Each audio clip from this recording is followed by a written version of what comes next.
Bienvenue sur Africa 24 dans cette nouvelle édition du Non-Stop Info. Voici les titres de l'actualité. Date fixée pour les élections législatives et locales au Gabon. Des élections attendues depuis plus de 2 ans. Une attente qui avait provoqué le 30 avril dernier la dissolution de l'Assemblée nationale et la formation d'un nouveau gouvernement.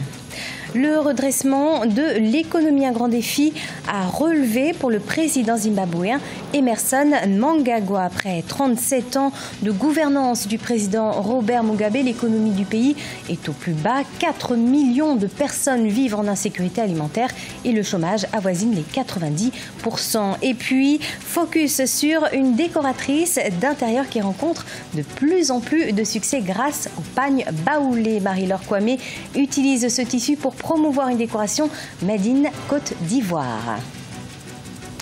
Mais tout d'abord, au Mali, à quelques jours du second tour de l'élection présidentielle, le nombre officiel de bureaux de vote qui n'ont pas ouvert le 29 juillet 2018 a été annoncé par le ministère de l'Administration territoriale, une liste réclamée par la mission d'observation de l'Union européenne. Ainsi, 871 bureaux de vote sont restés fermés. Cela concerne 245 000 électeurs qui n'ont pas pu voter pour le premier tour. Le porte-parole du gouvernement et également ministre de la Jeunesse, Amadou Goïta, a tenu quant à lui à rassurer quant à la transparence du scrutin. On l'écoute. Le gouvernement de la République du Mali a créé toutes les conditions pour que ce processus électoral soit le plus inclusif. De la modification de la loi électorale à l'audit du fichier électoral, le gouvernement a impliqué toute la classe politique malienne, la société civile, et a fait également recours à l'Organisation internationale de la francophonie pour l'audit du fichier électoral. Le gouvernement est allé loin en désignant 2 assesseurs, un au nom de l'opposition, un au nom de la majorité, en désignant également un délégué de la CENI dans tous les bureaux de vote pour que le processus puisse être un processus transparent et crédible. Et nous pensons que le peuple s'est exprimé. Il y a eu le résultat provisoire. Si les candidats de l'opposition estiment qu'ils ont des requêtes, estiment qu'ils ont des appréhensions par rapport à ce premier tour, nous sommes dans une république, nous sommes dans un état de droit.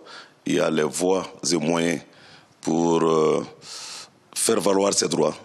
Il s'agit de saisir la Cour constitutionnelle, de déposer ses requêtes, puisque c'est la Cour constitutionnelle, elle seule, qui est habilitée à proclamer les résultats définitifs.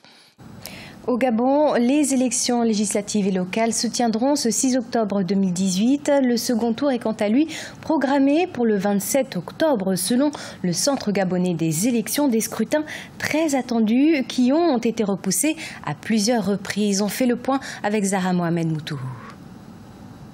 Pays sans parlement. C'est la situation que connaît le Gabon voilà plus de 3 mois.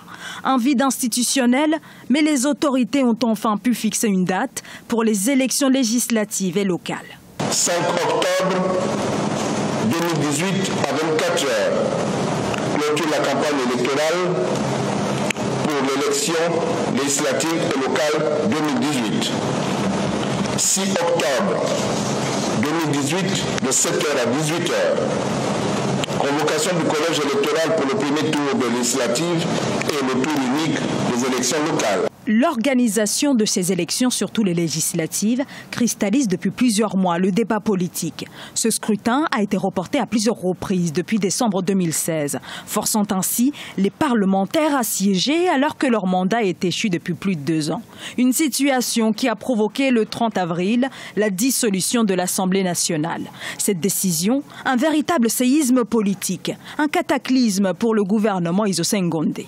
Force est de constater que le gouvernement n'a pas pu accomplir les missions qui lui sont dévolues, notamment la révision de la liste électorale depuis 2017 et la mise en place du Centre gabonais des élections depuis janvier 2018. La tenue de ces élections, le grand défi du gouvernement intérimaire mis en place après la démission de l'ancien gouvernement.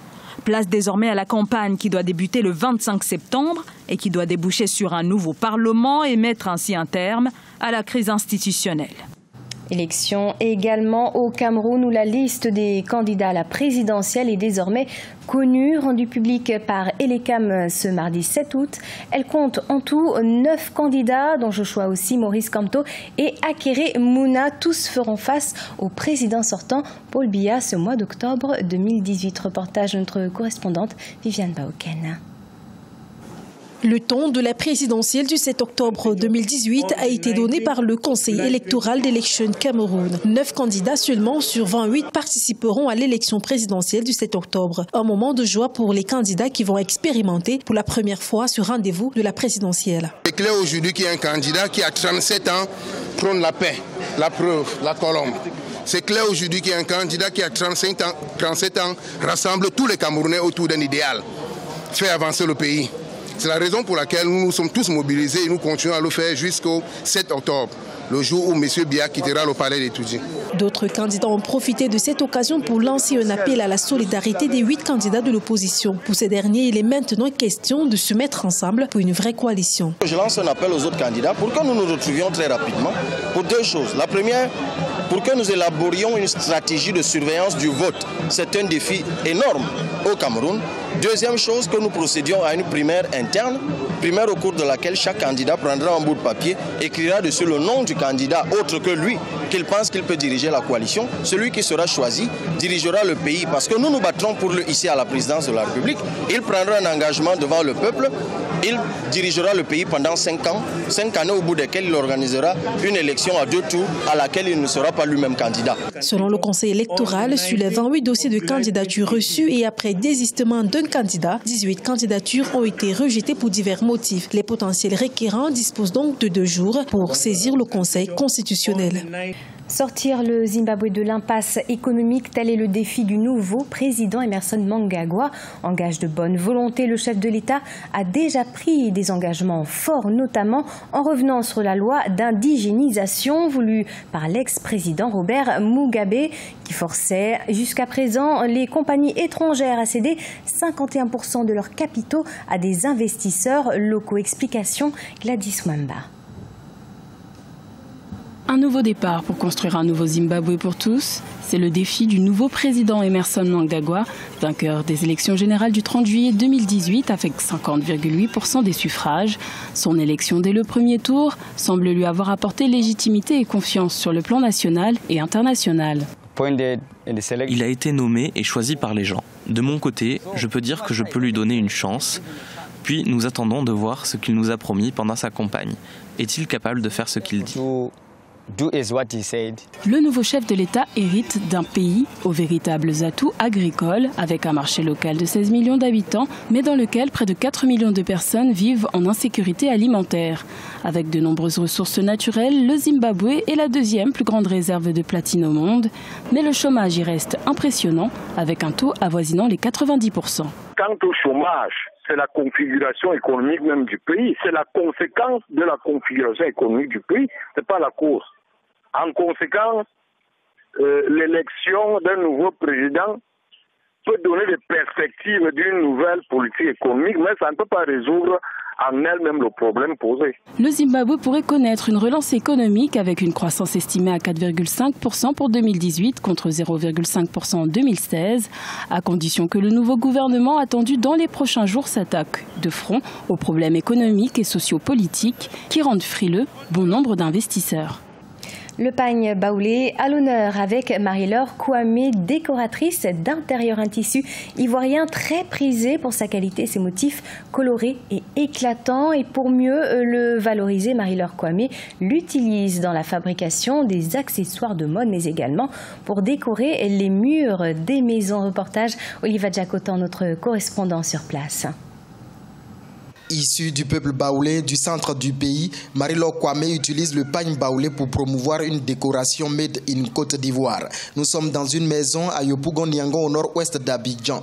Ici, grâce au pagne baoulé, elle étale son art sur le mur de la maison pour donner un air d'africanité à la décoration intérieure. Généralement pour les murs, il faut attendre que peut-être une nouvelle maison soit finie, on vous appelle pour faire la décoration. Donc généralement dans le mois, 2 ou 3 fois, on fait la décoration.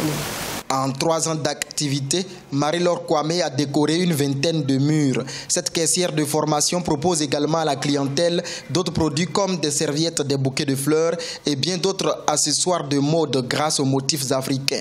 Aimer les trucs de bébé, les bavoirs, les serviettes, des gants pour main pour bébé qu'elle faisait. Donc moi j'ai aimé, j'ai pris avec elle comme j'ai un enfant. Selon les autorités ivoiriennes, 2018 est placé sous le signe de la promotion de la tissuthèque du pays. Une tissuthèque composée de pagnes d'une 60aine d'ethnies.